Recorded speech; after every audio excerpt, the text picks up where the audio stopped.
Hello friends, it's ഐബഡി. പുതിയൊരു വീഡിയോയിലേക്ക് എല്ലാവർക്കും സ്വാഗതം. കൊല്ലത്ത് നിന്ന് മുംബൈയിലോട്ട് പോകുന്ന പുതിയൊരു യാത്രയുടെ രണ്ടാമത്തെ എപ്പിസോഡിലേക്ക് എല്ലാവർക്കും സ്വാഗതം. അപ്പോൾ നമ്മൾ കൊല്ലത്ത് നിന്ന് യാത്ര തുടങ്ങിയാണ്. കഴിഞ്ഞ 2 ദിവസം നമ്മളിവിടെ നിന്നെങ്കിലും നമുക്ക് മൂന്നാമത് വരുമെന്ന് പറഞ്ഞ ഒരു മിഷണറി വന്നിട്ടില്ല. അപ്പോൾ നമുക്ക് ആ ലോഡൊന്നും കിട്ടത്തില്ല എന്ന് മനസ്സിലായപ്പോൾ നമ്മൾ ഇവിടുന്ന് ഉള്ള ലോഡും കൊണ്ട് നമ്മൾ ഇറങ്ങുകയാണ്. നേരെ ബോംബെയിലോട്ടാണ് പോകുന്നത്.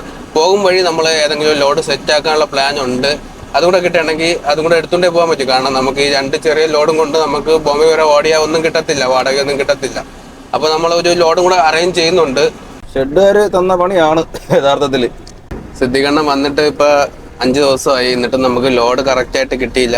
ഇതെനക്ക് ഇവിടെ കിടക്കാൻ പറ്റത്തില്ലല്ലോ, നമുക്ക് ഓടിയല്ലേ എന്തെങ്കിലും അല്ലേ അതെ മെച്ചം ഉണ്ടാവത്തുള്ളൂ. ഫൈനാൻസ് ഉള്ള വണ്ടിയല്ലേ. അതെ. അപ്പോൾ നമ്മളിനി എന്താ അടുത്ത പ്ലാൻ? എന്താ കിട്ടാത്ത കാരണം? എന്തെങ്കിലും കിട്ടാത്ത കാരണമായിട്ടൊന്നും പറയാനില്ല. അത് എനിക്ക് തോന്നുന്നു അതിന്റെ ബില്ലൊന്നും ആയിട്ടുണ്ടാവില്ല, അതിന്റെ പേയ്മെന്റ് ചെയ്തിട്ടുണ്ടാവില്ല പാർട്ടി. ഓക്കെ. അത് ഇനിയും ഡിലേ ആവാനാണ് സാധ്യത കൂടുതൽ. ഓക്കെ. നമ്മൾ ഇവിടെ നിന്ന് സമയം കളയണ്ട. നമ്മളെ ചെലവും കൂടുതലാണ്. വെറുതെ നിൽക്കുമ്പോ ചെലവ് കൂടുതലല്ലേ? അയ്യോ ഭയങ്കര ചെലവല്ലേ. അതുമല്ല ഈ ഇപ്പൊ നല്ല വെയിലും കാര്യങ്ങളൊക്കെ ആയിരുന്നു. പിന്നെ നമ്മൾ കിടന്ന ഷെഡിന്റെ അടുത്ത് പിന്നെ മാർക്കറ്റോ അങ്ങനെയുള്ള കടകളോ ഒന്നുമില്ല. പിന്നെ നമുക്ക് എന്തെങ്കിലും വാങ്ങിച്ച് കറി വെക്കാനൊക്കെ എന്തെങ്കിലും വാങ്ങിച്ചിട്ട് ഫുഡ് റെഡിയൊക്കെ ആയിരുന്നു. പക്ഷെ അതിനുള്ള സൗകര്യം അവിടെ ഇല്ലായിരുന്നു. നമ്മളെ കേരളത്തില് നമുക്ക് എക്സ്ട്രാ ലൈറ്റ് ഒന്നും നമുക്ക് അലോഡല്ല. അങ്ങനെ ഒരു നിയമം വെച്ചിരിക്കുകയാണ്. അപ്പൊ അവർക്ക് യഥാർത്ഥത്തിൽ നമ്മുടെ പോകുന്ന വഴികളൊന്നും അവർക്ക് അറിയാൻ മേലാന്നിട്ട് അവർ ചെയ്യുന്നതാണ്. നമ്മുടെ പുറത്തെ അവസ്ഥ നമുക്ക് ഈ പോകുന്ന ആൾക്കാർക്ക് മാത്രമേ അറിയത്തുള്ളൂ. അതെ. ഈ നാഷണൽ പെർമിറ്റ് വണ്ടികൾക്കൊക്കെ കഴിവിന്റെ പരമാവധി എക്സ്ട്രാ ലൈറ്റുകൾ വെക്കാൻ വേണ്ടി സർക്കാരിന്റെ ഭാഗത്തു നിന്ന് അതിന്റെ കാരണമായിട്ടാണ് എന്താ ഉദ്ദേശിക്കുന്നത് പറയാൻ? കാരണം നമ്മളിപ്പോ ഈ തലപ്പാടി കയറി കഴിഞ്ഞാല് നമുക്ക് ഏകദേശം അങ്കോള വരെ നല്ല റോഡാ, 4 വരി പാതയാ. അവിടെ നമുക്ക് വലിയ ഹെഡ്ലൈറ്റിന്റെ വലിയ ആവശ്യം, ഈ സാധാ കമ്പനി ഹെഡ്ലൈറ്റിന്റെ ആവശ്യം മാത്രമേ ഉള്ളൂ. പക്ഷെ അത് കഴിഞ്ഞ് കഴിഞ്ഞാൽ പിന്നെ നമ്മള് ഫോറസ്റ്റ് ഏരിയയിലോട്ടാണ് കയറുന്നത്. കുറേ 90 കിലോമീറ്റർ അടുപ്പിച്ച് നമ്മൾ ഫോറസ്റ്റ് ഏരിയയിൽ കൂടെ ഓടുക. അത് ചെറിയ സിംഗിൾ വഴിയാണ്. അത് ഹൈ റേഞ്ച് ഉണ്ട്. ഈ ഹൈ റേഞ്ചിൽ എന്ന് പറഞ്ഞു കഴിഞ്ഞാൽ ഏതെങ്കിലും ഒരു വണ്ടി വന്നു കഴിഞ്ഞാൽ പോലും സൈഡ് കൊടുക്കാൻ പറ്റാത്ത സ്ഥലങ്ങളുണ്ട്. അപ്പൊ ഈ മഴ സമയത്തും കാര്യങ്ങളിലൊക്കെ ഈ സൈഡൊക്കെ ഇടിഞ്ഞു പോകുന്ന വഴികൾ അവിടെ. അത് നമുക്ക് നല്ല പ്രകാശം ഉണ്ടെങ്കിൽ മാത്രമേ നമുക്ക് കയറി പോകാൻ പറ്റുള്ളൂ. അതർ സ്റ്റേറ്റ് വണ്ടികളൊക്കെ വരുമ്പോൾ അവര് കുറെ ലൈറ്റുകളൊക്കെ വെച്ചിട്ടാണ് വരുന്നത്. അപ്പം അവര് ഡിം അടിക്കാതെയാണ് അവര് വരുന്നത്. ഫുള്ള് ബ്രൈറ്റ് ആയിരിക്കും. എല്ലാ ലൈറ്റും ബ്രൈറ്റ് ആയിരിക്കും. നമുക്ക് കണ്ണ് കാണാൻ പറ്റത്തില്ല. ജസ്റ്റ് ഒന്ന് നമ്മളെ കണ്ണൊന്ന് പാളി പോവുകയാണെങ്കിൽ നമ്മൾ നേരെ കൊക്കയിലോട്ടാ പോവാം. വേറെ ഒന്നും ചെയ്യാൻ പറ്റില്ല. നമുക്ക് വെട്ടം കണ്ടേ, നമുക്ക് വെട്ടം കണ്ടെങ്കിൽ നമുക്ക് റോഡ് കണ്ട് നമുക്ക് ഡ്രൈവ് ചെയ്യാൻ പറ്റുള്ളൂ. പിന്നെ ഭയങ്കര മിസ്റ്റാണ് ആ സമയത്ത്. രാവിലെയൊക്കെ അങ്ങോട്ട് ചെന്ന് കയറി കഴിഞ്ഞാൽ ആ ഹുബ്ലി റോഡിലൊക്കെ ചെന്ന് കയറി കഴിഞ്ഞാൽ ഭയങ്കര മിസ്റ്റും കാര്യങ്ങളൊക്കെ. അപ്പൊ നമുക്ക് യെല്ലോ ലൈറ്റ് ഇല്ലാണ്ട് നമുക്ക് പോകാൻ പറ്റൂല. നമുക്ക് ഈ മിസ്റ്റ് കടന്നു പോകാനായിട്ട് കൂടുതൽ സഹായിക്കുന്ന യെല്ലോ ലൈറ്റ് ആണ്. അത് അങ്ങനെയാണല്ലോ നമുക്ക് അതിനു വേണ്ടി ഫ്ലൂറസെന്റ് ലൈറ്റ് എന്നും പറഞ്ഞ് ഇറക്കുന്നത്. അപ്പൊ അതുപോലും വെക്കാൻ നമുക്ക് ഇവിടെ അലോഡില്ല, കേരളത്തിൽ അലോഡില്ല എന്നുള്ളതാണ്. ഇനി നമ്മൾ നേരെ കണ്ണൂര് പോയിട്ട് അവിടെ നിന്നൊരു 5 ടൺ സാധനം കൂടെ കയറ്റും. അത് നാളെ കയറത്തുള്ളൂ. നമ്മളെ കയറ്റി കഴിഞ്ഞാൽ നമുക്ക് പാസിംഗ് ലോഡായി. നമ്മളതും കൊണ്ട് നേരെ മംഗലാപുരം പോയിട്ട് റോറോ അന്വേഷിക്കും എന്നുള്ളതെന്ന്. അപ്പൊ നമുക്ക് പോകുന്ന വഴിക്ക് ഒരാളിനെ കൂടെ പിക്ക് ചെയ്യാനുണ്ട്. നമ്മുടെ ഈ വണ്ടിയിൽ കൂടെ വരുന്ന ഒരു ഡ്രൈവറുണ്ട്, അമൽ. അപ്പം അയാള് കോഴിക്കോട് ഇപ്പം വന്ന് നിൽക്കുകയാണ്, സ്റ്റേ ചെയ്ത് നിൽക്കുകയാണ്. അമലിപ്പോ എങ്ങോട്ട് പോകാനാ നിൽക്കുന്നത്? അമല് നമ്മുടെ ഈ വണ്ടി കൂടെ വരാൻ വേണ്ടിട്ട് നിൽക്കുകയാണ്. അപ്പൊ നമ്മള് 3 പേരായിരിക്കും ഇനി ഉള്ള യാത്ര. ഇനി കോഴിക്കോട് നിന്ന് അങ്ങോട്ട് നമ്മള് 3 പേരുണ്ടാവും. റോഡ് ഇപ്പൊ ഇതുപോലെയാണ് അവസ്ഥ. ഇപ്പം പണി നടക്കുന്നതിലേ ഉള്ളൂ. ഇപ്പൊ വൺ സൈഡിൽ കൂടെ ഒക്കെയാണ് വിടുന്നത് അങ്ങോട്ടും ഇങ്ങോട്ടൊക്കെ. വളരെ സ്ലോയിലേ പോകാൻ പറ്റൂ. അതങ്ങനെ പോകാൻ പറ്റുള്ളൂ. ഒന്നത്. 2, ഈ റോഡിന്റെ പണി തീരുമ്പോഴത്തേനും സർക്കാരിന്റെ ഭാഗത്തുനിന്ന് ലോറി ഡ്രൈവേഴ്സുമാർക്ക് റെസ്റ്റ് എടുക്കാൻ വേണ്ടിയിട്ട് ഒരു ചെറിയൊരു ഏരിയ ഒക്കെ കിട്ടുമെന്ന് പ്രതീക്ഷിക്കുന്നു. റെസ്റ്റ് ഏരിയ നമ്മള് ഞാൻ അത് ശ്രദ്ധിച്ചിട്ടുള്ളത് ഈ ആന്ധ്ര ഒഡീഷ ഭാഗത്തോട്ടൊക്കെ പോകുമ്പോഴത്തേക്ക് ഹൈവേകളിൽ കൂടുതൽ കണ്ടിട്ടുണ്ട്. പക്ഷെ കേരളത്തിൽ ഞാൻ കണ്ടിട്ടില്ല എന്ന് എനിക്ക് ഓർമ്മ. എന്റെ ഒരു കാഴ്ച വെച്ചിട്ട് ഞാൻ കണ്ടിട്ടില്ല. നമ്മള് പാലക്കാട് ബോർഡറിലുണ്ട്. പിന്നെ വേറെ അധികമായിട്ട് ഇല്ല. പിന്നെ റെസ്റ്റ് ഏരിയ ഇല്ല ലോറിക്കാർക്ക് വേണ്ടിയിട്ടുള്ള വലിയ വാഹനങ്ങൾക്ക് ഇടാനായിട്ടും അല്ലേ. പിന്നെ അതുപോലെ ഇപ്പൊ ഈ റോഡിന്റെ പണി തീർന്നു കഴിഞ്ഞാല് നല്ലൊരു എമൗണ്ട് ടോളിൽ തന്നെ പോകും ലോറിക്കാർക്ക്. അപ്പൊ ഇനി ഇവിടെ ടോള് അധികം വരാൻ പോവുകയാണ്. ടോള് വരും. പിന്നെ റോഡ് പണി തീർന്നു കഴിഞ്ഞാൽ ഉറപ്പായിട്ടും ടോള് വരൂലേ. എത്ര ടോള് വരുമായിരിക്കും? ഏകദേശം ഒരു 6-7 ടോളെങ്കിലും വരാൻ സാധ്യതയുണ്ട്. എവിടെ? ട്രിവാൻഡ്രത്ത് നിന്ന് കാസർഗോഡ് വെച്ചാൽ. ഓക്കെ, അപ്പൊ ശുഭം. കിട്ടുന്നത് ചെറിയ തുച്ഛമായ പൈസയാണ് ഇപ്പൊ കിട്ടിക്കൊണ്ടിരിക്കുന്നത്. അപ്പം ഇതിപ്പം ടോളും കൂടെ വരികയാണെങ്കിൽ അതില് കുറച്ച് പൈസ അതിലങ്ങ് പോകും. അതിന് ഇനി എത്രയായിരിക്കും എമൗണ്ടും? എന്താണ് കൂടുതലായിരിക്കും എമൗണ്ടോ? ഇപ്പൊ തന്നെ ഏകദേശം 15,000 രൂപയ്ക്ക് കൂടുതലായിട്ടുണ്ട്. Up and down 12 wheel Bombay പോയിട്ട് വരുമ്പോ 15,000 രൂപയ്ക്ക് മേളിലായിട്ടുണ്ട്. പല സ്ഥലത്തും ടോളിന്റെ നിരക്കുകൾ കൂട്ടിയിട്ടുണ്ട്. 17,000 രൂപയൊക്കെ അടുപ്പിച്ചാവുന്നുണ്ടെന്നാണ് അറിവ്. പിന്നെ അതൊക്കെയാണ് കാര്യങ്ങള്. വണ്ടിക്കാരുടെ അവസ്ഥ അങ്ങനെയാണ്. ഇനിയിപ്പോ അങ്ങോട്ട് ട്രാഫിക് തുടങ്ങും. സ്കൂൾ ടൈം ആയില്ലേ, ഓഫീസ് ടൈം ഒക്കെ കഴിയാനുള്ള ടൈമായി വരുമല്ലേ. ഉച്ച ആവുന്നു. ഇനി അങ്ങോട്ട് ഓഫീസ് ടൈം ഒക്കെ വിട്ട് വന്നു കഴിഞ്ഞാൽ ആൾക്കാരുടെ തിരക്ക്, സ്കൂൾ വിടുന്നതിന്റെ കുട്ടികളുടെ തിരക്ക്, പിന്നെ റോഡിന്റെ മോശാവസ്ഥ, പണി നടക്കുന്നു. ഇപ്പൊ നമ്മളിപ്പോ അരൂരോട്ട് ചെല്ലുമ്പോഴത്തേനും അവിടെ മൊത്തം ട്രാഫിക് ആയിരിക്കും. കുറെ ട്രാൻസ്പോർട്ട് ബസ്സുകാരന്മാരെ കുറച്ച് അഭ്യാസങ്ങളൊക്കെ കാണാൻ.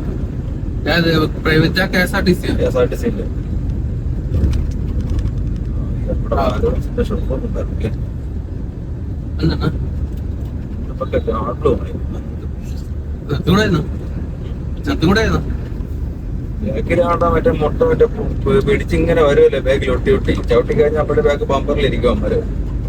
സമയം ഉച്ച കഴിഞ്ഞപ്പോഴത്തേക്കും നമ്മൾ കായംകുളം കഴിഞ്ഞു. ഫുഡ് കഴിക്കാനായിട്ട് നല്ലൊരു ഹോട്ടൽ നോക്കി വണ്ടി നിർത്തി. ചോറും പരിപ്പും മീൻകറിയും പപ്പടവും പൊരിച്ചമീനും അവിയൽ തോരാൻ അച്ചാർ അവസാനം ഒരു പായസവും ഒക്കെ ചേർന്ന് ഒരു നല്ലൊരു അടിപൊളി ഊണായിരുന്നു കിട്ടിയത്.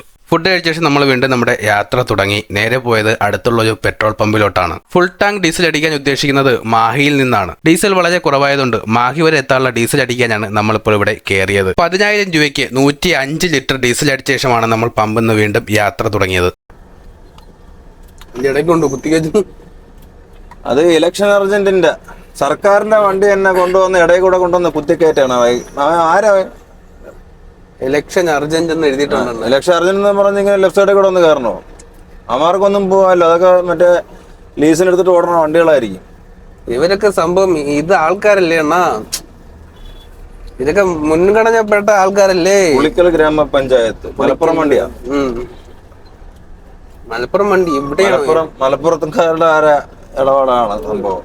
പുളിക്കൽ എന്ന് പറഞ്ഞ മലപ്പുറം തോന്നുന്നു. ഈ ഇലക്ഷൻ അർജന്റൊക്കെ ചുമ്മാ നോട്ടീസ് വെച്ചിട്ടൊക്കെ അടിച്ചു വിടുകയാണല്ലേ. ഇവിടെ എല്ലാ ഇലക്ഷൻ നടക്കുന്നുണ്ടോ? എന്തെങ്കിലും പരിപാടി ആയിരിക്കുമല്ലോ, പഞ്ചായത്ത് ഇലക്ഷൻ എന്തെങ്കിലും കാണും. അതാണ് ഈ സർക്കാരിന്റെ വണ്ടി ഓടിക്കുന്ന മിക്കുള്ള ഡ്രൈവർമാരും ഇതൊക്കെ തന്നെയാണ് പരിപാടി. അതായത് ചുവന്ന ബോർഡ് അവരുടെ ഫ്രണ്ടിലും ബാക്കിലും ഉണ്ടെങ്കിൽ എന്ത് ആവാം എന്നുള്ള ഒരു ഇതിലിപ്പോ എഴുതിയേക്കുന്ന ഇലക്ഷൻ അർജന്റ് എന്നാണ്. ഇവിടെ എവിടെയെങ്കിലും ഇലക്ഷൻ ഉണ്ടോ ഇപ്പൊ അറിയത്തില്ല, എന്റെ അറിവിലില്ല. പക്ഷെ അത് വണ്ടിയുടെ രജിസ്ട്രേഷൻ മലപ്പുറം രജിസ്ട്രേഷൻ ആണ്. മലപ്പുറത്ത് എന്തെങ്കിലും ആവശ്യമായിട്ട് ചിലപ്പോ സർക്കാരിന്റെ അടുത്തൊക്കെ പോയിട്ട് പറഞ്ഞതായിരിക്കാം. കഷ്ടിച്ച ഒരു ബസ് പോകാനുള്ള വഴിയുള്ളൂ കേട്ടോ. അതിന്റെ ഇടയിൽ കൂടെ ആണ് ഇവരെ പോയി മുമ്പേ പോകുന്ന വണ്ടിക്കാരന്മാരില്ലേ, സർക്കാരിന്റെ വണ്ടിക്കാര്, പഞ്ചായത്തിന്റെ. കണ്ടില്ലേ, എനിക്ക് ബ്ലൈൻഡ് സ്പോട്ടാണ്. എനിക്ക് ഇവിടെ ഇരുന്ന് കഴിഞ്ഞാൽ അതില് ഈ മിറർ കഴിഞ്ഞു കഴിഞ്ഞാൽ എനിക്ക് പിന്നെ താഴെ നടക്കുന്ന ഒന്നും എനിക്ക് കാണാൻ പറ്റത്തില്ല. ബ്ലൈൻഡ് സ്പോട്ടാണ് അവിടെ. ഈ ചെറിയ വഴി കൂടെ ഇടത് സൈഡ് കട്ട് ചെയ്ത് കയറി അത് അതിന്റെ ഇടയിൽ കൂടെയാണ് അവൻ കൊണ്ടുവന്ന് കയറിയേക്കുന്നത്. നമുക്ക് കൊല്ലം പറയാൻ പറ്റുമോ? സർക്കാരിന്റെ വണ്ടിയല്ലേ. ഇല്ല, നമ്മളതിൽ ക്യാമറ ഉള്ളതുകൊണ്ട് നമുക്ക് ഫൈറ്റ് ചെയ്ത് നിൽക്കാം. നേരെ തിരിച്ചൊരു ക്യാമറ ഇല്ലാത്ത വണ്ടിയാണെങ്കിൽ ഒന്നും ചെയ്യാൻ പറ്റില്ല. എന്തിനു കൂടുതൽ പറയുന്നത്, നമ്മുടെ തിരുവനന്തപുരത്ത് ഈ ഇടയ്ക്ക് ഒരു സംഭവം നടന്നായിരുന്നു. ഒരു KSRTC ഡ്രൈവറും പിന്നെ നമ്മുടെ മേയർ ആര്യ രാജേന്ദ്രനും തമ്മില്. അപ്പൊ ആ വണ്ടിക്കകത്ത് CCTV ക്യാമറ വരെ മുക്കിക്കൊണ്ട് പോയതായിട്ടാണ് പിന്നീട് മീഡിയയിൽ കൂടെയൊക്കെ നമുക്ക് അറിയാൻ കഴിഞ്ഞത്. നമുക്ക് പൊല്ലാപ്പം ഉണ്ടാവുമായിരിക്കും, നമ്മൾ ഒഴിഞ്ഞങ്ങ് പോകും. അത് തന്നെ സംഭവം. നമ്മൾ പിന്നെ ഈ ലോഡുമായിട്ട് നമുക്ക് എത്ര ജില്ല കടന്ന് എത്ര സംസ്ഥാനം കടന്ന് പോകാനുള്ളതാണ്. കേരളം, കർണാടക, മഹാരാഷ്ട്ര, ഗുജറാത്ത് 4 സംസ്ഥാനത്ത് നമുക്ക് പോകണം. ഇതിന്റെ ഇടയ്ക്ക് ഒരു സ്ഥലം കൂടെ ഉണ്ട്, ഒരു കുഞ്ഞു സ്ഥലം, മാഹി. നമ്മള് മാഹി എന്നാണ് എണ്ണ അടിക്കാൻ പോണത്.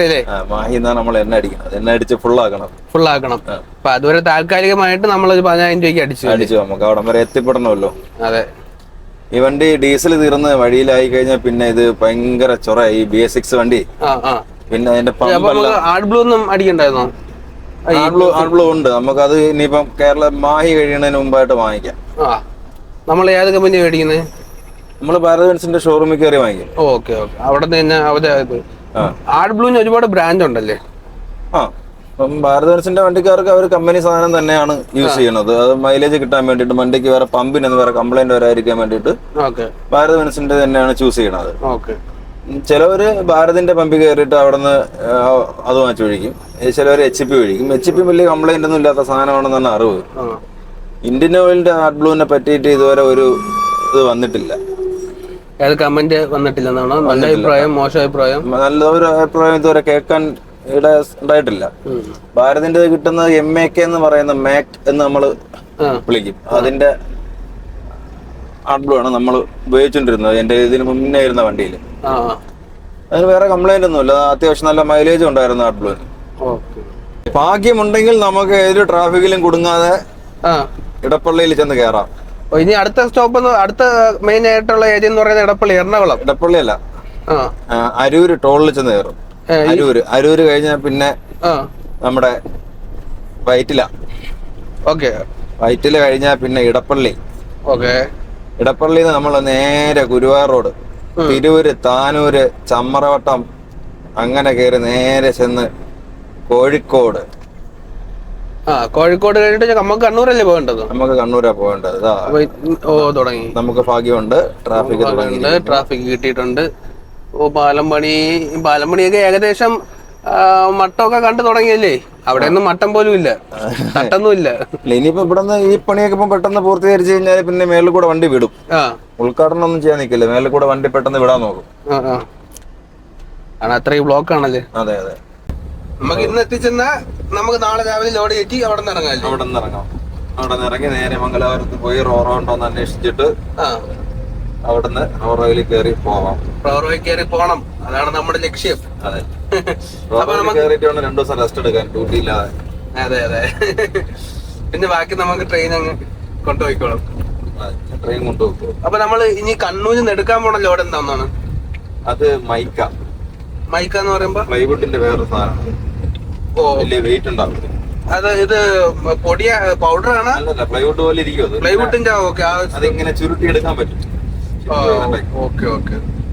അപ്പൊ അതവിടെ ചെന്നിട്ട് കാണാം എന്താണ്. എനിക്ക് കറക്റ്റ് മനസ്സിലായില്ല, കണ്ടിട്ടില്ലാത്തോണ്ടേ. കണ്ടിട്ടുണ്ടാകും, പേര് പറഞ്ഞിട്ട് മനസ്സിലാവുന്നില്ല. അങ്ങനെയുള്ള അവസ്ഥയിലാണ്. ഡ്രൈവർമാരുടെ ശമ്പളവും പഴയ വാടകയും ഇപ്പോഴും അങ്ങനെ തന്നെ നിലനിന്ന് പോവാണ്. അതിലൊക്കെ ഒരു മാറ്റം വരണം. ഈ പ്രസ്ഥാനം നിലനിർത്തിക്കൊണ്ട് പോകണമെങ്കിൽ എങ്ങനെ മാറും? അത് സർക്കാരിൽ നിന്ന് തന്നെ ഉത്തരവുണ്ടാവണം.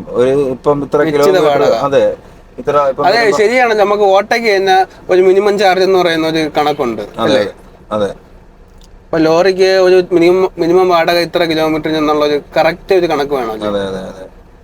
ഇപ്പം പെരുമ്പാവൂരിന്ന് ഇപ്പം ഇത്രയും കിലോമീറ്റർ ബോംബെക്ക് പോകുന്നുണ്ട്, അതിന് ഇത്ര ടണ്ണിന് ഇത്ര വാടക എന്നും പറഞ്ഞ് ഒരു ഫിക്സ്ഡ് വാടക ആക്കണം. അല്ലെങ്കിൽ നാളെ വാടക കുറഞ്ഞു പോയി, ഇറങ്ങിപ്പോയി, കയറിപ്പോയി. അല്ല, ഇത് ഇപ്പൊ നിലവിൽ ഞാൻ അറിഞ്ഞിടത്തോളം ഓരോ മാസവും അല്ലെങ്കിൽ ഓരോ ആഴ്ചയും കയറ്റവും ഇറക്കുവാണ് വാടകയില്. അപ്പൊ അത് ഒരു മാറേണ്ട കാര്യം തന്നെയാണ്. തീർച്ചയായിട്ടും.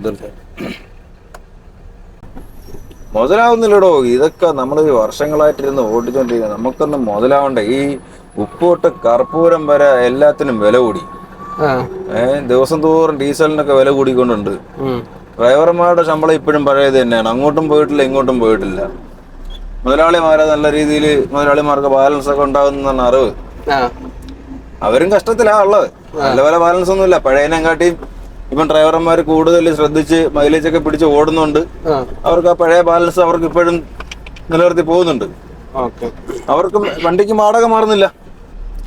ഇതിനിടയ്ക്ക് കുറെ ഏജൻസികളുണ്ട്, അവരൊക്കെ ഇങ്ങനെ കിടന്ന് ചവിട്ടി തൊഴിച്ചിട്ട് നമ്മളെ പോലുള്ള പാവപ്പെട്ട ഒരു വണ്ടി എടുത്തിട്ട് ഇറങ്ങുമ്പോ ഇത് കൂടുതലും ഈ വാടക കുറച്ച് ഓടാൻ വേണ്ടിട്ട് കുറെ ആൾക്കാർ ഇന്നലെ അങ്ങോട്ട് പറഞ്ഞു തോന്നുന്നു. പറഞ്ഞു ലോറിക്കാര് തന്നെ ഇതിന്റെ ഇടയ്ക്ക് നമ്മൾക്ക് നമ്മുടെ ശത്രു നമുക്കുള്ളേ തന്നെ ഉണ്ടെന്നുള്ള. അതെ. കള്ളം കപ്പലിൽ തന്നെ എന്ന് പറയും പോലെയാ. ഇപ്പൊ അണ്ണ ഒരു വിലക്ക് എടുക്കുകയാണെങ്കിൽ അതിൽ കുറച്ച് എടുക്കാൻ അണ്ണന്റെ സുഹൃത്തുണ്ടാവും.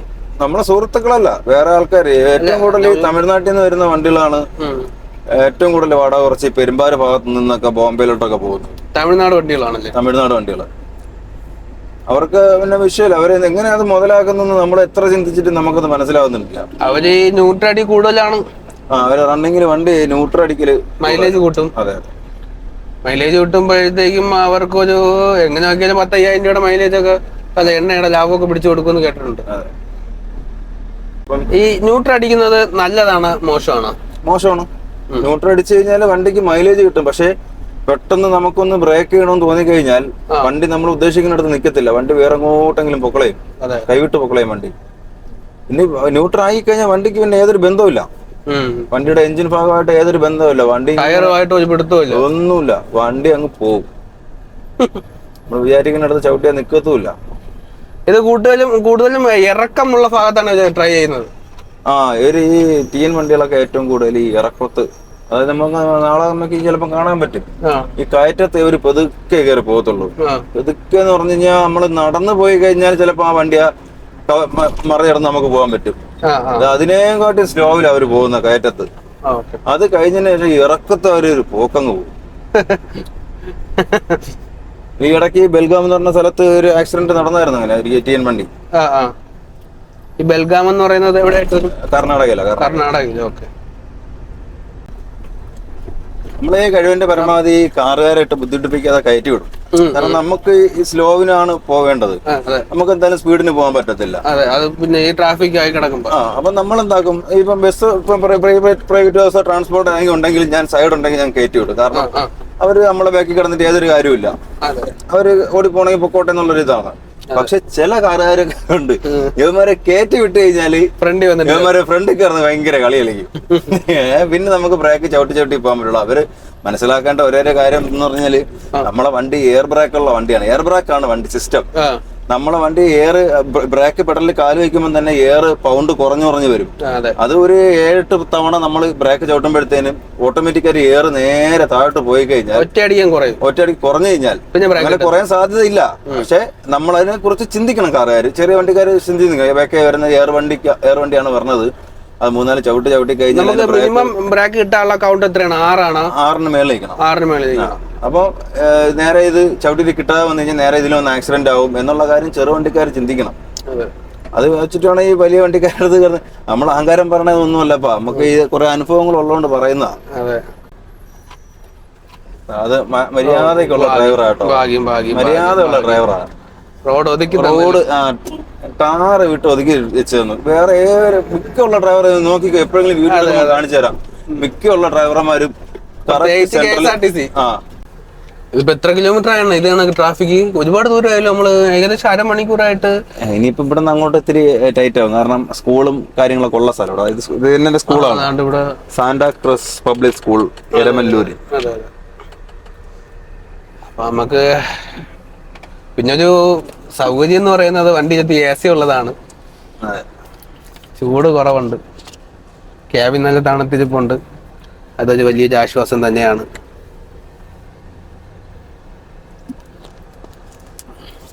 വെള്ളം കുടിക്കാൻ തോന്നിയില്ലെങ്കിലും വെള്ളം കുടിച്ചു വെള്ളം കേട്ടോ. വെള്ളം കുടിക്കാൻ തോന്നത്തില്ല AC കാത്തിരിക്കുമ്പോ. അതെ. എന്താ വല്ല ബുദ്ധിമുട്ട് വന്നിട്ടുണ്ടോ? അത് അങ്ങനെ വന്നു കഴിഞ്ഞാല് നമുക്ക് കിഡ്നി സ്റ്റോൺ ഒക്കെ പെട്ടെന്നുണ്ടാവും. അതെ. അതിപ്പോ ഏത് വണ്ടിയിൽ പോയാലും ഉണ്ടാവും.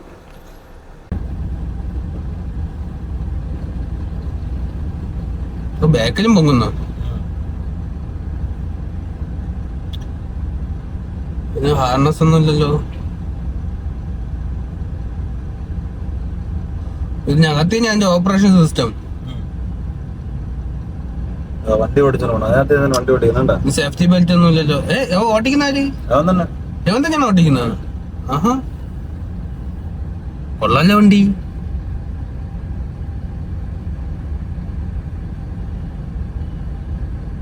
പണിയൊക്കെ കൊള്ളാം അല്ലേ? ഓക്കെ. അത് ശരിയാണ്. ഇതിന് ക്യാബിനില്ലല്ലോ. സൈറ്റിൽ വർക്ക് ചെയ്യുമ്പോഴത്തേക്കും സേഫ്റ്റി ബെൽറ്റ് ഒക്കെ ഉപയോഗിക്കണ്ടേ? അതല്ലേ ഒരു അവനവന് വേണമെങ്കിൽ ഉപയോഗിക്കാം അല്ലേ? പക്ഷെ വണ്ടി കൊള്ളാല്ലേ? ഒരു കുഞ്ഞു റോബോട്ട് ഞാൻ ഇരിക്കുന്നല്ലേ.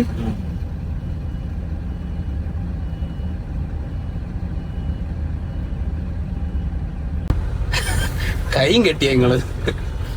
വണ്ടി ഓഫ് ചെയ്യണോ വേണ്ടത് ഇങ്ങനെ ആലോചിച്ചിരിക്കുകയാണ്. എണ്ണെങ്കിലും ലാഭിക്കാം, എന്തെങ്കിലും ചെയ്യും.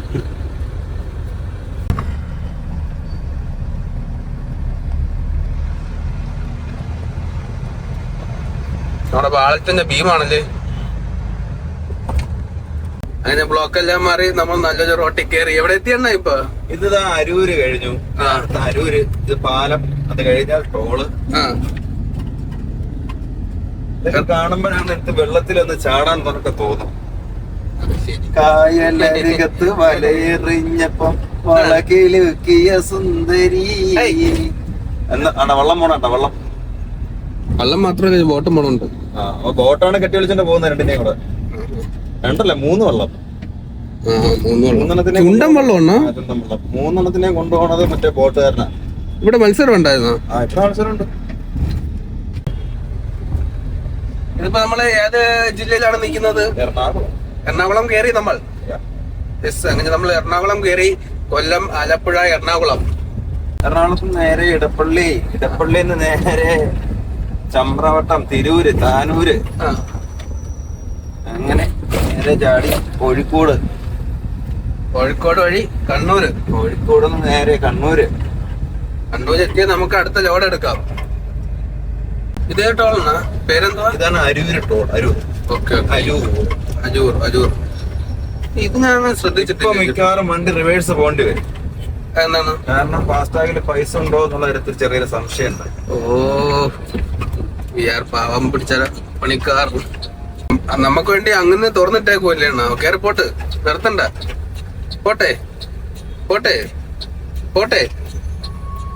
തുറന്നിടക്കല്ലേ? പോട്ടെ. ഫാസ്ടാഗില് പൈസ ഉണ്ടോ?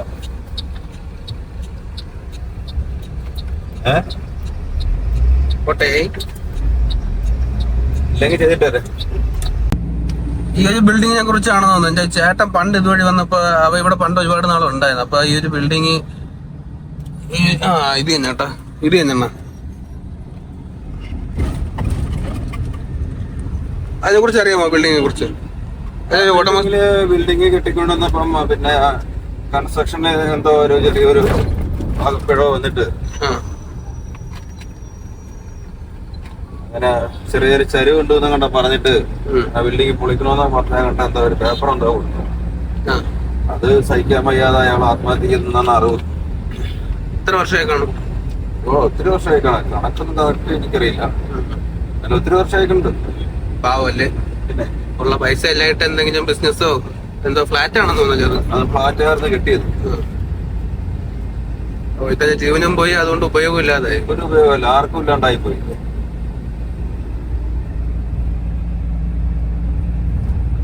പാലാരിവട്ടം പാലം ഇതാണ് വൈറ്റിലെ ഹബ്ബ്. ഇവിടെ ഈ ലുലു മാളിന്റെ ഈ വഴി വന്നപ്പോഴേ ഇവിടെ ഏതോ ഒരു സോഷ്യൽ മീഡിയക്കാരൻ, ആരാണ് പേര് മറന്നതല്ലോ, വന്നിട്ട് പറഞ്ഞത് ഇവിടെ ഒരു കുനിഞ്ഞു പോണോന്ന് പറഞ്ഞത്. ലോറി വരുമ്പോ കുനിയണമെന്ന് പറഞ്ഞില്ലേ? ജസ്റ്റ് ഒന്ന് കുനിയണം, എന്നാലേ പോകാൻ പറ്റും. അന്നത് കാട്ടു തീ കണക്ക് കത്തിയല്ലേ. പിന്നെ അവരെ ഈ മെട്രോയുടെ ഈ സാധനം പോയപ്പോ പിന്നെ അവരെന്തായാലും അത് നല്ല രീതിയിൽ പഠിക്കാണ്ട് അവരത് ചെയ്യൂല. അതെ, ഇപ്പൊ വണ്ടികളെല്ലാം പോകുന്നുണ്ടല്ലോ, കുനിയുന്നില്ലല്ലോ. ആരും കുനിയുന്നില്ല. റോഡ് ചെറുതായിട്ടൊന്നും കുനിയുന്നുണ്ടെന്നല്ലേ. കൊള്ളാല്ലേ, നല്ല രസമുണ്ടല്ലേ നമ്മളെ എറണാകുളം സിറ്റിയെ കാണാൻ. പറയാം. നേരെ ഇത് ഞാൻ വേറെ കാര്യം, എറണാകുളം സിറ്റിക്കകത്ത് ഏറ്റവും കൂടുതൽ ഓടോന്നുള്ള സ്ഥിതി ചെയ്യുന്നത് ഇവിടെ ഈ മറ്റേ നമ്മളെ ഹൈക്കോർട്ടിന്റെ ബാക്കിലാണ് ഏറ്റവും കൂടുതൽ അതിന്റെ സ്ഥിതി ചെയ്യുന്നത്. അത് വന്നിട്ട് പറഞ്ഞാൽ നമുക്ക് അവിടെ കയറി പോകാനൊക്കെ ബുദ്ധിമുട്ടാണ്. അവിടെ ഈ ലൈനൊക്കെ താന്ന് കിടപ്പുണ്ട്. അവിടെ ഈ ജില്ലാ കളക്ടറിന്റെ ഓർഡർ ഉള്ളതാണ് ലൈനൊക്കെ പൊക്കി കെട്ടണം എന്നുള്ളൊരു ഓർഡർ ഇറങ്ങിയിട്ട് തന്നെ ഒരുപാട് നാളായി. അതൊന്നും ഒരു KSEBക്കാരോ അല്ലെങ്കിൽ വേറെ ആരും അത് മൈൻഡ് ചെയ്യുന്നില്ല. എപ്പോഴും പഴയ കണക്ക് തന്നെയാണ്. ഹൈറ്റ് പ്രോബ്ലമാണ്. അതായത് ഇപ്പം ഈ ഗോഡൌണും എല്ലാം സ്ഥിതി ചെയ്യുന്നത് മിക്കുള്ളതും ഹൈക്കോർട്ടിന്റെ ബാക്ക് സൈഡിലൊക്കെ ആയിട്ടാണ് വരുന്നത്. നമ്മളവിടെ ഒരു സ്ഥലത്ത് ലോഡ് ഇറക്കാൻ പോകും ഒരു കമ്പനിയിൽ. അപ്പൊ എന്റെ ഇരുന്നത് കണ്ടെയ്നർ വണ്ടി ആയിരുന്നത്. അത് 14 അടി ഹൈറ്റ് ഉണ്ട്. അപ്പൊ ആ വണ്ടി കുറച്ച് മുകളിൽ. അതെ, അപ്പം അത് ആ വണ്ടി അവിടെ നിന്ന് അങ്ങോട്ട് കയറി ചെല്ലണമെങ്കിൽ മുമ്പില് വണ്ടി ക്യാബിന്റെ വണ്ടി കയറി നിന്നിട്ട് ലൈനൊക്കെ പൊക്കി വിട്ടിട്ടാണ് കയറി പോകുന്നത്. ലോഡ് എടുക്കാതിരിക്കാനും പറ്റത്തില്ല നമുക്ക്. നമുക്ക് അവിടെ നിന്ന് ലോഡ് എടുത്തെങ്കിലല്ലേ വരാൻ അവിടെ നിന്ന് ഗുജറാത്തിൽ നിന്നൊക്കെ നാട്ടിലോട്ട് പിടിക്കാൻ പറ്റും. പിന്നെ ഇവിടെ വന്ന് ചിലപ്പോൾ റിസ്ക് എടുക്കാനായാലും കുഴപ്പമില്ലെന്ന് വിചാരിച്ചിട്ട് എടുത്തിട്ട് പോരും. അതൊരു പ്രശ്നമാണ്. അത് ഭയങ്കര ഒരു പ്രശ്നമാണ്. അയ്യോ, എന്തെങ്കിലും എവിടെയെങ്കിലും ഒരു ഷോട്ടോ എല്ലാം ഉണ്ടെങ്കിൽ ഈ മുകളിൽ കയറി ഇരുന്ന് അല്ല നമ്മൾ ശ്രദ്ധിക്കാതെ കൊണ്ട് ടച്ച് ആയാലും നമ്മൾ എടുത്തു വരത്തില്ലേ? എടുത്തു വരും.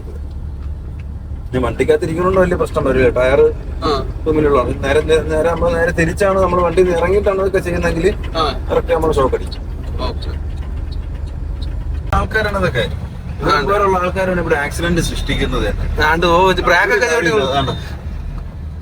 ഫോണിൽ കളിച്ചോണ്ട് പോവാ, ഫോണിൽ കളിച്ച് ഉരുട്ടി പോവാണ് അയാൾ. ഇങ്ങനെയുള്ള ആൾക്കാരാണ് ആക്സിഡന്റുകൾ സൃഷ്ടിക്കുന്നത്. എന്നിട്ട് വലിയ വണ്ടിക്കാരുടെ മണ്ടയിലോ ഇത്ര ഫ്രണ്ട് ചെയ്തിട്ട് സ്ഥലം കാണുന്നിട്ടല്ലേ ചവിട്ടി നോക്കി എന്തോ ഏതാ സ്വപ്ന ലോകത്ത് ജീവിക്കുന്നതൊക്കെ പോണേ. മൊബൈലിൽ ഇങ്ങനെ തോണ്ടിക്കൊണ്ടിരിക്കുക. ഇവരൊക്കെ രാവിലെ ജോലിക്ക് പോകാൻ നേരത്ത് ഭയങ്കര വെപ്രാളാ റോട്ടിൽ കൂടെ. ജോലിക്ക് പോകാൻ വേണ്ടിട്ട്, ഓഫീസുകളിൽ പോകാൻ വേണ്ടിട്ട്, എത്താൻ വേണ്ടിട്ട് ഡ്യൂട്ടി കഴിഞ്ഞ് ഇറങ്ങിക്കഴിഞ്ഞാലോ പിന്നെ ഒരു 4 റോഡിൽ ഇറങ്ങിയിട്ട് ഫുള്ള് കളിയാവും. പുറകെ വരുന്ന വണ്ടിക്കാരെ ശ്രദ്ധിക്കൂല, ഒന്നും ചെയ്യൂല.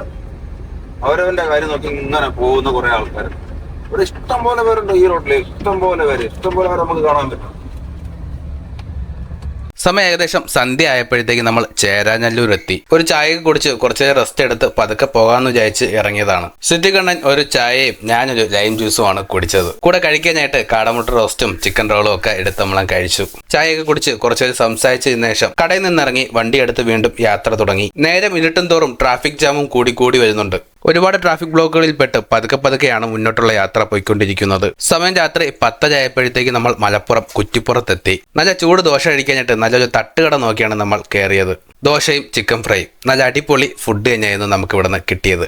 അവസാനം 2 ബുൾസയും ഒരു കട്ടൻ ചായ കൂടെ കുടിച്ചു കഴിയുമ്പോഴത്തേക്കും വയറും നിറയും മനസ്സും നിറയും. ഫുഡ് കഴിച്ച ശേഷം വണ്ടി എടുത്ത് നേരെ കോഴിക്കോടൊക്കെയാണ് വെച്ച് പിടിക്കുന്നത്. കോഴിക്കോട് നമ്മളെങ്കത്ത് നമ്മുടെ മാരാന്റെ ഓണർ നിപ്പുണ്ട്. ഓണറെ പൊക്കി വണ്ടിയിട്ട് 3 പേരായിട്ടാണ് ഇനി നമ്മൾ മുംബൈയിലോട്ട് പോകുന്നത്. വണ്ടിയിൽ ആടുബിളു വളരെ കുറവായതുകൊണ്ട് ആടുബിളും കൂടി ഫില്ലപ്പ് ചെയ്തിട്ട് മാത്രമേ ഇനി യാത്ര തുടങ്ങുന്നുള്ളൂ. അപ്പൊ കോഴിക്കോട് നിന്ന് നമ്മുടെ ഈ യാത്രയിൽ ഒരാളും കൂടെ നമ്മളോടൊപ്പം ചേരുകയാണ്. ഞാൻ തന്നെ എന്നെ പറ്റി പറയാം. പറഞ്ഞോളൂ. എന്റെ ശരിക്കുള്ള പേര് അമല്. എന്നെ എല്ലാരും അമ്പൂന്ന് വിളിക്കും. എന്റെ സ്ഥലം പാലോട് പെരിങ്ങമലയാണ്. പിന്നെ വണ്ടിയുടെ ഒരു ചെറിയൊരു ഓണറാണ്, പാർട്ണർഷിപ്പാണ്. എന്റെ ആശാനും ചേട്ടനും ആയിട്ടുള്ള സാബർ എന്ന് പറയുന്ന എല്ലാവരും ഏകദേശം അറിയാം, എല്ലാവർക്കും അറിയാം. ആ പുള്ളിയുണ്ട് ഇതിന്റെ കൂടെ, വണ്ടിയുടെ കൂടെ. അപ്പൊ പിന്നെ ഞാൻ ചെറിയ വണ്ടി പോയിരിക്കുകയായിരുന്നു. ചെറിയ വണ്ടി ഓറഞ്ചും കൊണ്ട് അവിടെ കൊണ്ടുവന്ന് കടയിൽ കൊണ്ടുവന്ന് അൺലോഡ് ചെയ്തിട്ട് അത് വണ്ടി വേറൊരാളെ ഏൽപ്പിച്ചിട്ട് ഞാൻ പിന്നെ ഇതിനകത്തോട്ട് വന്നു. നമ്മള് സ്ഥിരമായിട്ട് ആടുബ്ലൂ HP തന്നെയാണ് ഉപയോഗിക്കുന്നത്. HP ഉണ്ട്, ഭാരതോൻസിന്റെ ഉണ്ട്. ഭാരതോൻസ് കിട്ടിയില്ല, കുറവാണെന്നുണ്ടെങ്കിൽ 1400 1400. കാർ ബെൻസിനാ 1260. ചെറിയ വ്യത്യാസം കുറവുണ്ട്. ഭാരതോൻസ് കുറവല്ലേ? ഭാരതോൻസ് കുറവാ, HP കൂടുതലോ. എന്നിട്ട് എന്താ ഇത് തന്നെ മേടിക്കുന്നത്? എനിക്ക് ഞാൻ ഒരിക്കൽ വേറൊരു കമ്പനിയുടെ മേടിച്ച് ഒഴിച്ചപ്പോഴത്തേക്ക് റീജനറേഷന്റെ ഇതിനകത്ത് ചെറിയൊരു പ്രശ്നം വന്നു. അതിനുശേഷം പിന്നെ HP ഒഴിച്ചതിന് ശേഷം എനിക്ക് വേറെ പ്രശ്നങ്ങളൊന്നും വന്നിട്ടില്ല.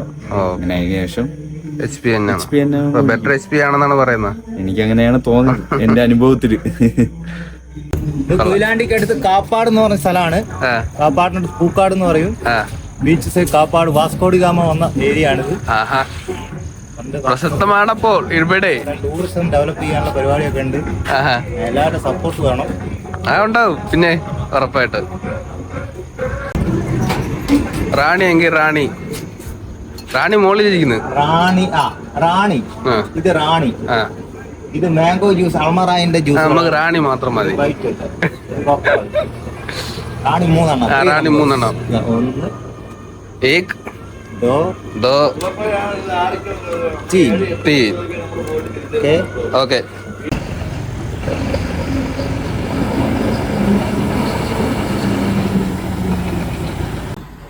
സമയം 4 മണിയായപ്പോഴത്തേക്കും നമ്മൾ മാഹി പെട്രോൾ പമ്പില് ഒരു തിരക്കാണ് നിങ്ങളിവിടെ കാണുന്നത്. അത് കുറെ വണ്ടികൾ അവിടെ വെയിറ്റ് ചെയ്ത് നിൽക്കുകയാണ്. ഇവിടുന്ന് ലോറി ഒന്ന് ഇറങ്ങിയിട്ട് അടുത്ത ലോറി കയറ്റാനായിട്ട്. മാറ്റൊന്നുമില്ല, ഇവിടെ വന്നാ ഫുള്ള് 81 രൂപയില്ലോ, 81 പൈസ ഇല്ലോ. അതെ, കേരളത്തിൽ കൊണ്ടുവന്ന് അടിച്ച് പൈസ കളയണ എന്തിനാണ്? ഇനി തൊട്ട് വേണം മൈലേജ് നോക്കാം. ഡീസൽ പമ്പ് ടു പമ്പ് അങ്ങനെയാ മൈലേജ് നോക്കേണ്ടത്. ഫുൾ അടിച്ചിട്ട് pump to pump. Pump to pump. അപ്പൊ നമുക്ക് ഏകദേശം ഈ വണ്ടിക്ക് എത്ര മൈലേജ് കിട്ടും? പുതിയ വണ്ടിയല്ലേ, ഒരു മാസം എടുത്ത വണ്ടിയല്ലേ? ഇതിന് ഇപ്പം കേരളത്തില് ഭയങ്കര കുറവാണ്. കേരളത്തില് 2.7 2.6 അത്ര. വലിയ കഷ്ടമല്ലേ കേരളത്തിലെ റോഡ് പണി നടക്കുന്നു. അപ്പൊ നമുക്ക് നല്ല റോഡ് കിട്ടണമെങ്കിൽ നല്ല റോഡ് കിട്ടണമെങ്കിൽ 3.4 3.5 3.6. പിന്നെ നമ്മൾ ഈ ഓടുന്ന സമയം പോലെ ഇരിക്കും. നമ്മള് പകല് കുറച്ച് രാത്രി ഓടണമെങ്കിൽ രാത്രി നല്ല ഫ്രീ ആയിട്ട് ഓടാം, ട്രാഫിക് ഇല്ലാതെ. മൈലേജ് അതിനനുസരിച്ച് പിന്നെ വെയിറ്റും പോലെ ഇരിക്കും. വണ്ടിയുടെ ടണ്ണ് 25 ടൺ കൊണ്ടോണെന്നുണ്ടെങ്കിൽ 3.3 3 പ്രതീക്ഷിച്ചാൽ കുറവാണെങ്കിൽ 20-21 ടൺ ആണെന്നുണ്ടെങ്കിൽ ഒരു 3.5 3.6 കുറച്ച് പോയിന്റ് കൂടുതൽ കിട്ടും. ഗിയർ ഷിഫ്റ്റിങ് അധികം നടക്കൂലല്ലോ. പെട്ടെന്ന് പെട്ടെന്ന് വണ്ടി ഓടി ഓടി നീങ്ങും. അതെ അതെ. അപ്പൊ ഇവിടുന്ന് ഒരു ഫുള്ളാക്കും. ഇനി റോറോയിൽ കയറാൻ നേരത്ത് മംഗലാപുരത്തുനിന്ന് ഒരു ഫുള്ളൂടാക്കി റോറോ കയറി നേരെ ബോംബെ. അപ്പൊ തിരിച്ച് ഓടി വരുമ്പോ നിപ്പാനിന്ന് അടിച്ചാൽ മഹാരാഷ്ട്രയിൽ നിന്ന് അടിക്കണ്ട. അപ്പൊ തിരിച്ചു വരുമ്പോ നമ്മളിഞ്ഞും വീണ്ടും മാഹി കയറത്തില്ലേ? തിരിച്ചു വരുമ്പോ മാഹി കയറി ഇപ്പൊ ഏകദേശം നിപ്പാനി കയറിയിട്ട് നിപ്പാനിന്ന് ഒരു ഫുള്ളൂടാക്കിയിട്ട് ബാക്കി മാഹിന്ന് ഫുള്ളാക്കി കേരളത്തിൽ പോയി ഇറക്കും. എന്നിട്ട് വീണ്ടും തിരിച്ചു വരാനുള്ള എന്നാണ്. അതാ ലാഭം. അതാണ് ലാഭം നമുക്ക്. അല്ലാന്നുണ്ടെങ്കിൽ നഷ്ടമാണ്. അതെ. അതിന് ചെലവുണ്ടോ നമ്മൾ ഈ ഡീസൽ കാർഡ് എടുക്കുന്നത്? പമ്പുകാരെടുത്ത് സംസാരിച്ച് അവര് നമ്മുടെ RC ബുക്കും ബാക്കി ഡീറ്റെയിൽ അയച്ചു കൊടുക്കാൻ നേരത്ത് അവര് കാർഡ് വീട്ടിലത്തേക്ക് അയച്ചു തരും, അഡ്രസ്സിൽ അയച്ചു തരും. ഈ ഇന്ത്യൻ ഓയിലായാലും അങ്ങനെ ഏതായാലും നമുക്ക് സ്ഥിരം അടിക്കുന്ന പമ്പ് അവിടുന്ന് ആവുമ്പോഴത്തേക്ക് സ്ഥിരം ഒരെണ്ണ യൂസ് ചെയ്യാൻ പറ്റുള്ളൂ. അതിനകത്ത് ബില്ലും കാര്യങ്ങളെല്ലാം കാണും. ആർക്ക് വേണമെങ്കിലും അതിനകത്ത് പൈസ ഇടാം, കാർഡിൽ പൈസ ഇടാം. അതേപോലെ അടിക്കുന്നത് എല്ലാം നോക്കാൻ പറ്റും. ഇപ്പൊ പുള്ളി ദുബായിൽ ഇരിക്കുമ്പോഴത്തേക്കും പുള്ളിക്ക് അതിന്റെ ഫുള്ള് ഡീറ്റെയിൽസ് അറിയാൻ പറ്റും. സ്റ്റേറ്റ്മെന്റ് കിട്ടും. എത്ര ഡീസൽ അടിച്ചു, എത്ര ഡീസൽ അടിച്ചു, എന്തൊക്കെയാണെന്നുള്ള ഫുള്ള് ഡീറ്റെയിൽ കിട്ടും. കണക്കുകൾ നമ്മൾ പ്രത്യേകിച്ച് എടുത്ത് കാണിക്കണ്ട വേണ്ട. അഥവാ ബില്ല് നമ്മുടെ മിസ്സായി, വണ്ടി ഓടുന്ന വണ്ടിയല്ലേ, അപ്പൊ നമ്മൾ അതിന് വല്ല ബില്ല് വല്ല മിസ്സായെന്നുണ്ടെങ്കിൽ ഇതിന്റെ ആപ്ലിക്കേഷൻ ഉണ്ട്. അതിൽ കയറി നോക്കിയാൽ ഏത് സമയം എത്ര രൂപയ്ക്ക് അടിച്ചു, എത്ര ലിറ്റർ അടിച്ചു, ഫുള്ള് ഡീറ്റെയിൽ ആയിട്ട് കിട്ടും. പിന്നെ ചെറിയൊരു ക്യാഷ് ബാക്ക്. അത് ബാലൻസ് ആണ്, കാർഡ് ബാലൻസ് ആണ്. അപ്പൊ കാർഡിൽ 14,000 രൂപ കിടപ്പുണ്ട്. ആ ബാലൻസ് വെച്ചാണ് അടിക്കുന്നത്. അത് നമ്മള് ഡെബിറ്റ് ചെയ്തിടുന്നതാണ്. നമ്മൾ ഇത് ക്രെഡിറ്റ് കാർഡ് അല്ല, നമ്മൾ റീചാർജ് ചെയ്ത് ഉപയോഗിക്കുന്ന കാർഡാണ്. അങ്ങനെയാണ്. റീചാർജ് ചെയ്താലേ ഇതിനകത്ത് പൈസ ആവുള്ളൂ. അപ്പൊ നമ്മളിപ്പോ ഇവിടുന്ന് കാർഡ് എടുത്താലും നമ്മളതിൽ റീചാർജ് ചെയ്യാം. ഗൂഗിൾ പേ വഴി ചെയ്യാം, ഗൂഗിൾ പേ വഴി ചെയ്യാൻ പറ്റും. ഗൂഗിൾ പേയും ബാങ്ക് വഴിയും ചെയ്യാൻ പറ്റും. അപ്പൊ ഇതിൽ നിന്ന് നമുക്ക് കിട്ടി സ്റ്റാർട്സ് ഒന്നും എടുത്തില്ലേ? അതെടുക്കാൻ ഇല്ല, ഇതിനകത്ത് കുറെയൊക്കെ ക്യാഷ് ബാക്ക് കിട്ടിയിട്ടുണ്ട്. ബാക്കി സ്റ്റാർസിന്റെ കാര്യം കൺഫേം ആയിട്ട് ഞാൻ ചോദിച്ചില്ല. പിന്നെ ഇതിപ്പോ എന്തായാലും ഒരുപാട് സ്റ്റാർ ആവുമ്പോഴത്തേക്ക് ചോദിക്കാന്ന് വിചാരിച്ചു. ഇപ്പോഴേ ചോദിച്ചിട്ടും വലിയ പ്രയോജനം ഇല്ലല്ലോ. എനിക്ക് ഇടയ്ക്കിടയ്ക്ക് ഇതിൽ നിന്ന് ക്യാഷ് ബാക്ക് വരാറുണ്ട്. ഇതിന്റെ മെയിൻ ഏരിയ ഡീസൽ മോഷണത്തിന്റെ മെയിൻ ഏരിയ ഭിവണ്ടി. അവിടെയാണ് നമ്മൾ പോണത്.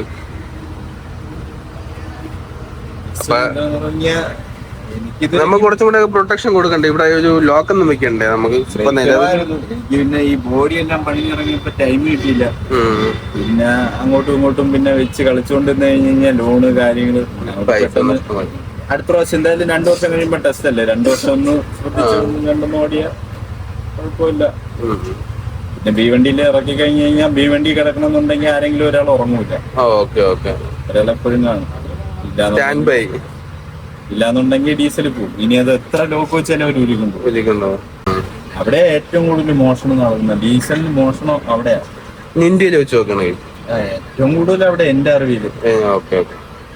അവിടെ നമ്മൾ കൊണ്ടിട്ടിട്ട് ജസ്റ്റ് ഒന്ന് കിടന്നുറങ്ങിയാൽ തീർന്നു കത്താം. അപ്പോഴേ സൗണ്ട് പോലും കേൾപ്പിക്കാതെ ഒന്ന് പൊട്ടിച്ചെടുത്തോണ്ട് ഡീസൽ മൊത്തം എടുത്തോണ്ട് പിക്കപ്പിലാ വരുന്നു. മോട്ടർ ഉണ്ടാവില്ല ചെറിയ? അല്ല, മറ്റേ ഹാൻഡ് പമ്പിന്റെ ആ വഴി ഇതുണ്ട്. ഇല്ലെങ്കിൽ ഓസ് വെച്ചെടുക്കും, കംപ്ലീറ്റ് എടുക്കും. വണ്ടിയിൽ ഒരു തുള്ളി ഡീസൽ വെച്ചേക്കില്ല. ഇതിപ്പോ എല്ലാം വെച്ചാലും താഴെ ഒരു നെട്ടുണ്ട്, അതിൽ നിന്നാണെങ്കിൽ ഊരി എടുക്കും. അറിയാം. ഇല്ല. പിന്നെ നമുക്ക് കഴിഞ്ഞോണ്ട് പോയ ലൈലാൻഡ് സെൻസറിന്റെ ഇത് കുത്തിയെടുത്തുണ്ടാണ്. ഇവിടുന്ന് എടുക്കാം. അവിടെ ഉണ്ടല്ലേ? ഇത് അതിന് മാറ്റി വലുതാണ് ലൈലാൻഡ് ഇരിക്കുന്നത്. അതാ നെറ്റ് ഊരിയത്. 10ന്റെ നെട്ടും ബോൾട്ട് ഊരിയത്. സുഖം. കിണറ് കണക്ക് വാരി എടുത്തുണ്ടോ? വണ്ടിക്കാരെ അടുത്ത് ഇങ്ങനെ പറ്റിച്ച് തിന്നണത് അവർക്ക് ഒരു കോളായിപ്പോയി. പറ്റിച്ചല്ല, വെറുതെ പൈസ ഒരു രാത്രി കൊണ്ട് ആയിരക്കണക്കിന് രൂപകൾ കിട്ടല്ലേ. ഒരു വണ്ടിയിലേ നല്ലല്ലോ. എനിക്ക് ദൈവസഹായം കൊണ്ട് ഇതുവരെയൊന്നും പറ്റിയിട്ടില്ല. പക്ഷെ ഒരുപാട് വണ്ടിയൊക്കെ പറ്റിയിട്ട് എന്റെ അടുത്തൊന്ന് പറഞ്ഞ് കേട്ടിട്ടുണ്ട്.